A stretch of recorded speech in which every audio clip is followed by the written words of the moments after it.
हिरीकडला ह्या बांधाने घरापुरतं का होईना म्हणून देशी वरण्याचा ताटवा घातलाय.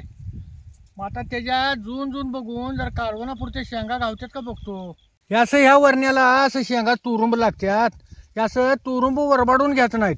ह्याच्या जून बघूनच शेंगा काढून घ्यायच्या. नाहीतर मग तुरुंब वरबाडलं की कवळ्या बी शेंगा लय मात्र्या होत्या त्याच्या. असं एक एक जून बघूनच शेंग तोडायची.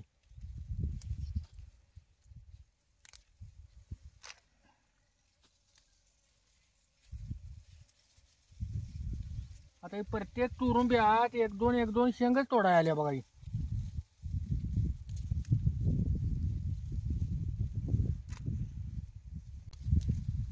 आणि हे जे याल बी असं खाली जमिनीवरच पसरते ती. असं यालात ना हुडकूनच शेंगा तोडायच्या या.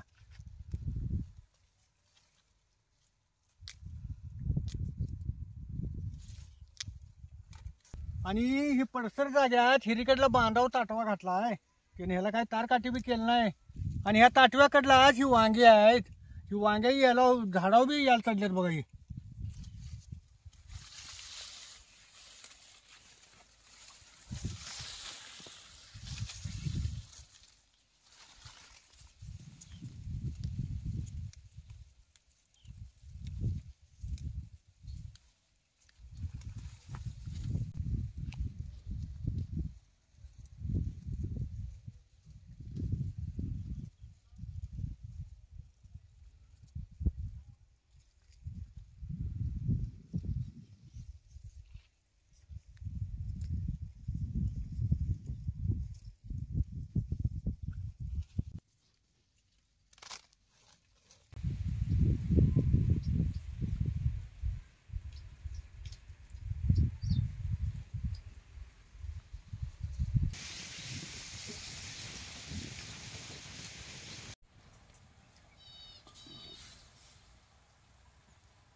भाकरी करताना उतवणी जरा कडकच घालायची. म्हणजे भाकरी चांगल्या फुगत्या चिरटच मिळायच्या. आत्ताच्या कालवणापुरच्या तर शेंगा तोडून आणतात बघ. अहो अशा ताज्या तोडून आणून कालवण केलं का नाही ते कालवण चांगलं होतं. तोडून ठेवून घरात नेलं जरा शिळपाटलं का नाही मग कालवण तेवढं चवीला चांगलं व्हायला बघत नाही हो. म्हणून आताच्या कालवणापुरच्या शेंगा तोडून आणतात बघ. तर तू भाकरी करूस तोर मी जरा शेंगा सोलून देतो की. सोला केव्हा ह्या हातात चूल पेटल्या त्याच्यावर जरा कालवण करतो की भाकरी करून. हा मग आवर भाकरी. ह्या देशी वरण्याला थंडीच्या दिवसातच चांगला भार येतोय. भर थंडीतच वरणा चालू होतोय. खरं औंदा धुकाटलंय होतं. त्यानं ह्याची फुलकळी पाक जळूनच गेली बघा.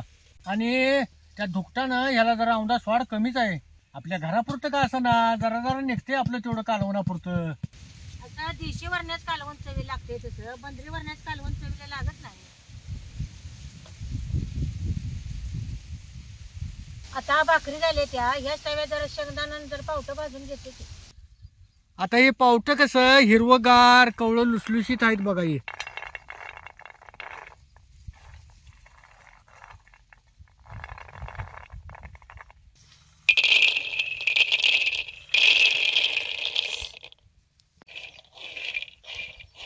पावट्याच्या कालवणाला शेंगदाणा भाजून जरा कुट करून घालायचं.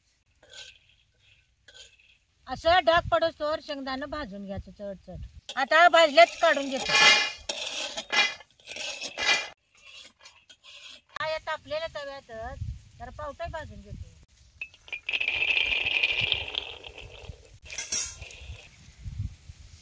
पावटा असं चांगलं भाजून घ्यायचं. नाहीतर कालवण खाताना मग जरा तुरट लागाय बघते.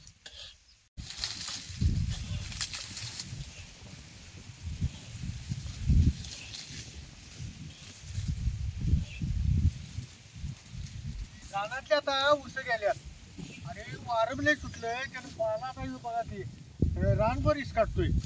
आता हे पेटवायच्या आधी सगळं गोळा करून मगच पेटवायचं.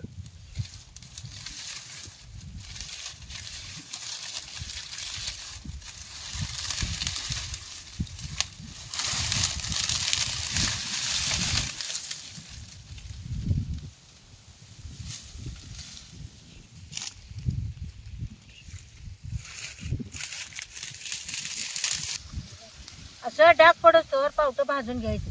पावटं भाजत आलं की नाही या पेल्यान जरासं जरा खरडून घ्यायचं आणि अशी पावटं जरा साधारण दुखवून घ्यायचं. ते काढून घेतो.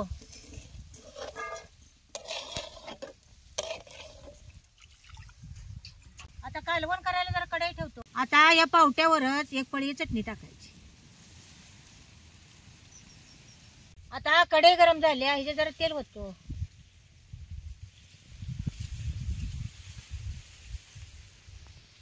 पावट्याच्या कालवणाला तेल जरा जास्तच घालायचं. कालवण बी चरचरीत असते की खायला चांगलं लागत नाही. आता ह्याच्या तेलात एक चमचा मोहरी टाकतो आणि जिरे बी एक अर्धा चमचा टाकायचं. पावटे बी टाकतो.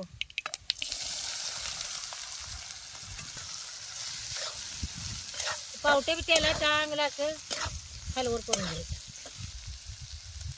त्याच्यात आता लगेच पाणी वतायचं नाही, तर तेला चांगलं भाजून द्यायचं आणि मगच पाणी वतायचं. आता याला कसं तेल सुटलंय बघा, मग आता याच्यात जरा पाणी वतायचं.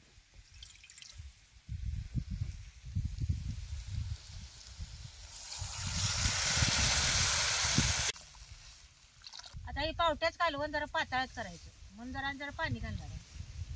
आणि पावट्याच कालवण घट चांगलं लागत नाही. पातळ कालवणच भाकरी कुसकारून खायला चांगलं लागते. आता ह्याला कडे असतो शेंगदाणे गार झाले तर पाट्या वाटून घेते. असं गार करूनच वाटायचं म्हणजे गार झाले शेंगदाणे नाही कुरकुरीत होत्यात आणि वाटतात लवकर. शेंगदाणे जरा जरा घेऊन वाटायचं म्हणजे लवकर बारीक होतात.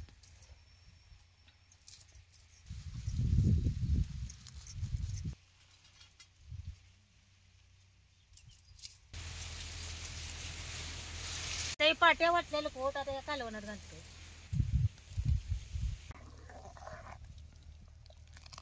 ते कालवण बघा लय घट बी झालं नाही लय पातळ बी झालं. आता हे जरा मीठ घालतो. अगं कालवणाला चांगला कडा आलाय. आता शिजला असेल मला जरा वाढ घे. वाढतं की आता जेव्हा शिजत आल्यात पावट्यात. अगं पावसात कळून दूध होतं तव्यात खराडल्या त्यानं आता कालवण आता शिजला असेल.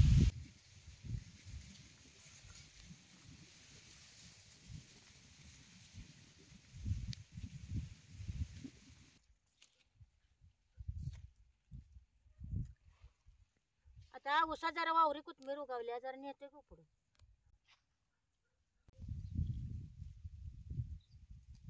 आता हिच्या जरा कोथमीर घालतो.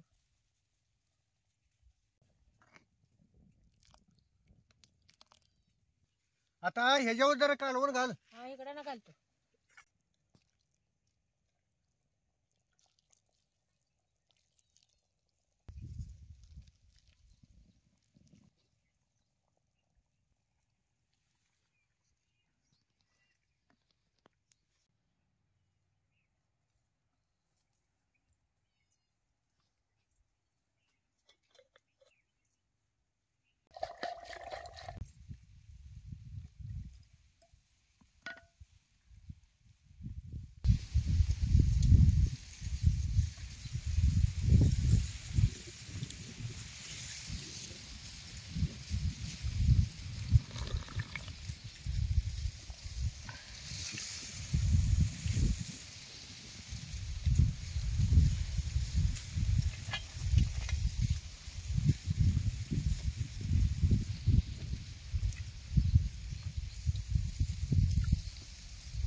अगं चरचरीत झकास कालवण झालंय बघ आज. अव ताज्या ताज्या देशी वरण्याचं कालवण चांगलंच होते व. हे नादच करायला नाही बघ. मग